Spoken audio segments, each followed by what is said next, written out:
Saúdos, señoras e señores, unha nova cita ca información, ou polo menos o máis salientable que aconteceu na vila, tamén na comarca e no Ribeiro. Isto é Badal Novas, como cada día comenzamos. Osmo, no concello de Cenlle, será a primeira aldea modelo de limpeza do seu entorno forestal. Espazo Común ve irregularidades nas obras de acceso ao velorio no concello de Piñor. E dentro do noso programa estivemos no centro ocupacional de Aspadisi. Como ya adiantábamos nos nosos titulares, Osmo, no concello de Cenlle, será a primeira aldea modelo da limpeza do seu entorno forestal. O concello de Cenlle, co seu alcalde Gabriel Alén, reuniuse recentemente co presidente da Xunta para aunar proxectos turísticos e medioambientais para o municipio. Un deles é a aldea modelo, que ten como resultados a limpeza por medio da Consellería de Medio Rural e a reutilización das terras mediante agricultura e gandeiría, para que rinda económicamente. Pois así nos lo confirmaba o alcalde do concello de Cenlle, o popular Gabriel Alén, nunha entrevista concedida á nosa canle de televisión. Estamos convencidos 100%, así como estamos convencidos tamén da complexidade. O sea, nós estamos tendo moitas voces críticas, non, pero moitas voces desalentadoras de que é moi complexo, pero bueno, eu penso que hai que ser positivos, hai que tirar para diante, para diante, para diante. Temos moitísima ilusión, tanto o medio rural como nós, en este caso, o concello de Cenlle. Tamén hai outros concellos, hai que decir, neste entorno, Boborás, Iriso, que están apostando tamén por este proxecto, e eu penso que é un acerto. É dicir, se temos que quedarnos no intento, bueno, eu teño que dicirse que ahora veño do pobo de Osmo. Era un pobo que estaba totalmente cuberto de fentos, silvas, mimosas, e agora é un pobo que ten o seu perímetro todo alrededor totalmente descuberto de maleza. É un proxecto que consigue revivir ese pobo. Descubres parcelas, descubres ruínas que nunca, prácticamente, que teño 42 anos, prácticamente nunca vira, limpias. Véñense recordos de antaño, de xente que ahora está fallecida, pero que estaba traballando nesas leiras, e eu penso que é un proxecto moi bonito. Un proxecto no que o máis difícil en Galicia sempre decimos que é o dos marcos, é un proxecto que hai que negociar un por un con todos os propietarios, pero que a verdade que o entenderon perfectamente. O abandono de Osmo produciu que sexa un lugar elexido para executar este proxecto de aldea modelo. As ventaxas están aí e son claras. O día de hoxe non vive ninguén en ese pobo. Sí que viven 12 personas, pero bueno, é un pobo no que hai unha única persona que ten viñedo en produción. Entonces, lógicamente, convencer a todas estas personas de que se lle vai limpiar todas as súas parcelas gratis, se lle vai limpiar, e que logo se vai agrupar, pero non é agrupar como pode ser unha concentración parcelaria, eliminando todos os muros, agrupando, que é algo igual industrial, salvaje. Non, aquí vamos a conservar a morfología toda dos peches, das parcelas. Entón é un proxecto que se adapta moito ao rural, ao entorno, non se cambia toda esta disposición destas parcelas. O que conseguimos é unha unión de todos eles, unha agrupación a través dunha cesión, dun alquiler, e se pon a disposición a través, intermediando co Banco de Terras, para xente que queira desenvolver un proxecto, como é o caso deste proxecto que temos agora de 12 hectáreas para aproventamento de porcino mediante en extensivo de porco celta. É dicir, hai quen nos di que iso ao lado das casas, a ver, en 12 hectáreas, unha máximo 80 porcos celtas que van soltos durante todo o ano, que non vai dar olor, que vai limpar todo o pobo, que estas persoas van ter que van a facer cultivar cereal, remolacha, para poder alimentalos en ecológico, hai que decilo. Entonces, bueno, é un proxecto que vai moi cuidado, no que ten moitísima ilusión medio rural e nós tamén. Espazo Común ve irregularidades nas obras de acceso ao velorio no concello de Piñor. O voceiro de Espazo Común, Francisco Fraga, afirma que, ademais das irregularidades recollidas no informe de intervención, o muro executado non se corresponde coa descrición do proxecto nin coa certificación. É por iso que o Grupo de Espazo Común presentaralle ao Pleno as seguintes propostas de acordo: a emisión de informes técnicos por parte da arquitecta municipal e dun técnico de obras públicas, imparcial, independente, elixido polo Pleno a través dun sorteo. En ditos informes técnicos recollerase a peritaxe e a fiscalización promenorizada da obra executada e das discrepancias existentes con respecto ao proxecto e a certificación. A emisión de informes por parte da Secretaría e da Intervención Municipal que aclare os aspectos legais derivados das irregularidades e incumplimentos contractuais indicados. Pois hoxe xoves hai pleno no Concello do Carballiño.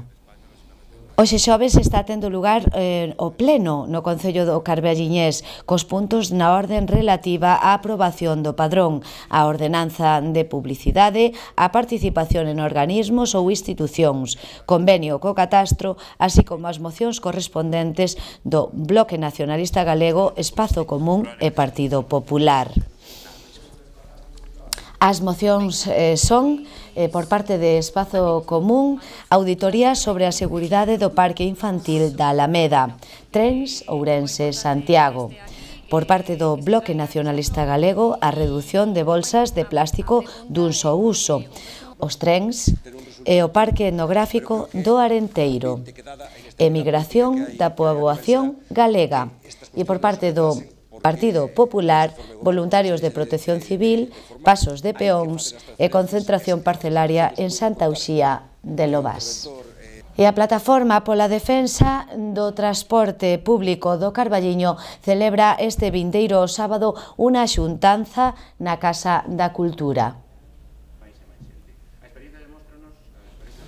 As asociacións Xuca e Asegal organizan esta reunión co obxectivo de que o plan de mobilidade sea realidade e así se van unindo colectivos de toda a comarca. A xuntanza será o vindeiro sábado na Casa da Cultura ás 12 horas do mediodía.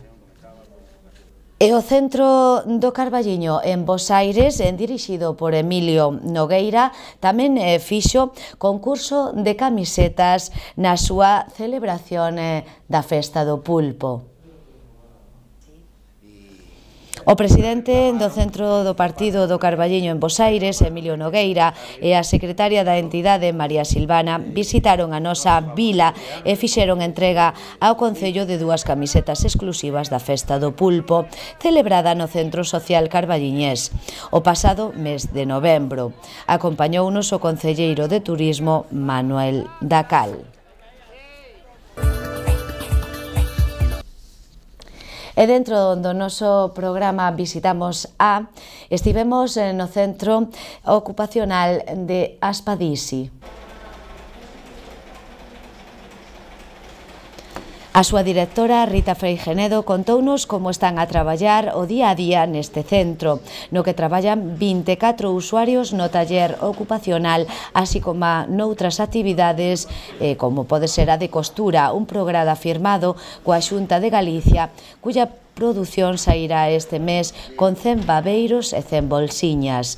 Ademais, o colectivo seguen cas súas actividades diarias, educacionais, lúdicas e tamén deportivas. A directora de Aspadisi, Rita Freijenedo, contounos en que consiste o novo convenio ca Xunta de Galiza. Comento, vos, mira, este é un programa que temos firmado coa Xunta de Galicia, coa Consellería de Política Social, para dar as testas de benvida de nacemento, non? Para os recén nacidos. A toda agora estábamos facendo as bebés a bordo, unhas sinais de bebés a bordo, pero este ano trataron de, digamos que, homologar os produtos de todas as asociacións para que fosen máis ou menos todos por un mesmo estilo, co cual estamos facendo bolsiñas, unhas bolsiñas e un baberiño para babas. Nada, este mes vai a salir a primeira produción deses dous produtos, que van a ser 1000 unidades de cada 1000 unidades ao ano, perdón, 1000 unidades ao ano. Este ano van 100 baberiños, ou este mes, perdón, van 100 baberiños e 100 bolsiñas. Pois mira, foi ao principio preguntáronnos da Consellería se poderíamos leválo a cabo, non? Porque isto require eu traballar cunha máquina de coser, efectivamente. O que non queremos é ser as monitoras as que fagamos o noso traballo, sino si que sexa algo que eles poidan aprender de novo. Entón, valoramos tamén os costes que nos supoñería para que non salir perdendo, nada, al toro por los cuernos, non? Compramos unha máquina nova, tiñamos unha máquina de coser, moi básica, moi basicota, destas de oferta que topas por aí, pero metímonos outra máquina, non profesional, pero xa para ter dúas máquinas. Entón, a resposta estupenda. 740 euros foron recadados para Cáritas Ourense na edición de Cata e Arte. A sexta edición da iniciativa Cata e Arte que organiza a Deputación de Ourense a través do Centro Cultural Marcos Valcárcel e a denominación de orixe do Ribeiro recadou 740,58 euros para a ONG Cáritas de Ourense, cos donativos dos asistentes a esta actividade cultural que cada xoves do mes de novembro ofreceu a posibilidade de gozar das catas de viños de adegas do Ribeiro amenizadas por propostas culturais moi variadas. O acto de entrega do recadado nesta edición tivo lugar no Centro Cultural Marcos Valcárcel, acto no que participou o vicepresidente da Deputación de Ourense, Rosendo Fernández, o presidente da denominación do Ribeiro, Juan Casares, e o secretario de Cáritas Ourense, Javier Soto, e tamén o director do Centro Cultural, Francisco González. A área de medio rural en Colaboura, coa Deputación, organiza 4 xornadas para axudar a xente maior nas parroquias a un envellecemento positivo. Envellecendo en Ourense, envellecendo en positivo, é o lema baixo que a Concellería de Medio Rural en Colaboura coa Deputación Provincial de Ourense organiza 4 charlas co obxectivo de axudar a xente maior do rural a envellecer en positivo. As charlas celebraránse o luns do mes de febreiro nos centros sociais das parroquias de Mesego, que será o 3 de febreiro, o Torrón o 10 de febreiro, Santa Uxía de Lobás o 17 de febreiro e Mudelos o 24 de febreiro. Terán lugar pola tarde en horario de 16 a 17:30. Un total de 17 parroquias participarán nesta iniciativa e todas as persoas interesadas deberán anotarse na asociación veciñal a que pertenecen. As xornadas consistirán en desenvolver actividades como a risoterapia, xogos imitativos e expresivos, así como outras dirixidas a facilitar un envellecemento positivo. Lembrarlles a todos vostedes que o Círculo Máxico Auriense, Magos do Ribeiro e Amigos da Maxia organizan o San Juan Bosco esta vindeira fin de semana, día 1 e día 2 de febreiro.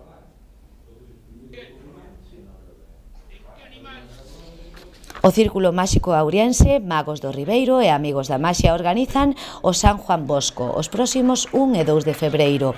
O programa para o sábado día 1 será de un taller de maxia para nenos co mago Fernando Moreno a un prezo de 5 euros. Terá lugar no Apartohotel Arenteiro. As actuacións nos locais de hostelería serán o vindeiro sábado e o vindeiro domingo. Tamén o domingo, dentro das actividades paralelas, terá lugar a tradicional misa na igrexa do centro, unha conferencia a cargo do mago Migue no Apartohotel Arenteiro e un xantar de confraternidade no restaurante Fuchela.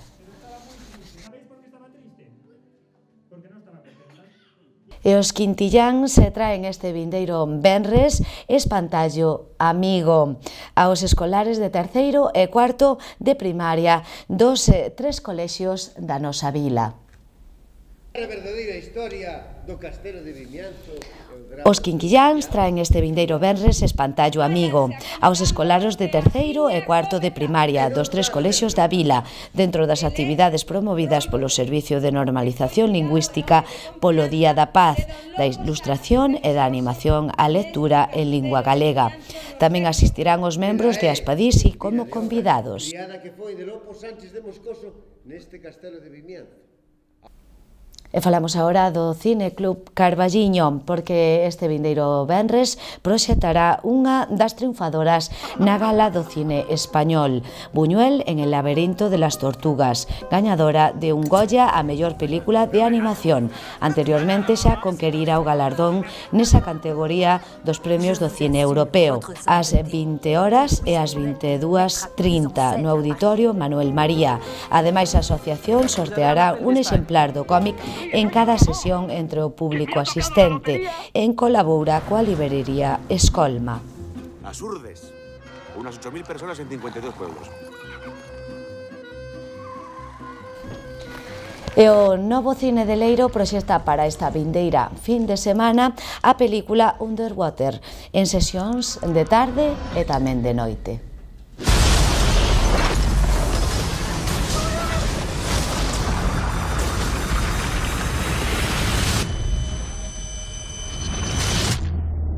On a scale from 1 to 10, how bad's my rig?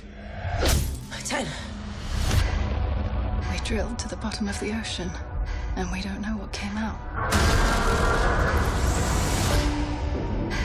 O tempo previsto para a vindeira xornada agárdase para os vindeiros en días unha alternancia de períodos de ceos moi anubrados con outros con nubes e claros. Agárdanse precipitacións todos os días. As temperaturas serán moi altas para as mínimas e altas e para as máximas respecto ao habitual nesta época do ano.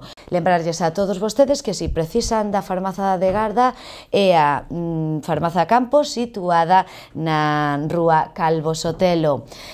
Con toda esta información rematamos por hoxe, dándolle as grazas, como sempre, pola súa atención, pedirlle moita precaución nas estradas e desexarlle, como cada día, que pasen unha moi boa xornada.